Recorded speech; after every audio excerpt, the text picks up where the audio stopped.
May umorder sa atin sa Shopee. Big shoutout dito kay Ma'am Amber Jabrel. No, ayan, taga Iloilo. Umorder siya ng isang bote. So, alam mo kaya gustong gusto ko sa TikTok sa TikTok shop.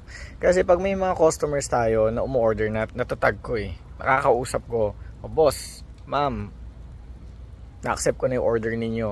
Oh, ma'am, nabalot na. Ma'am, na-pick up na ng JNT Express Rider. Ma'am, papunta na dyan sa inyo. O pag may problema, no, mabilisan." Kaso sa Shopee, hindi ko sila makakausap.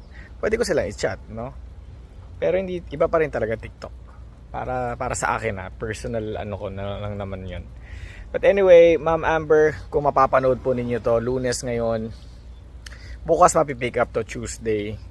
Mga Iloilo kayo, mga Thursday, Friday, Saturday makakarating po sa inyo, no? We are going to prepare this at meron kayong libreng organic lemons galing sa amin sa Cordillera. Maraming salamat. Thank you.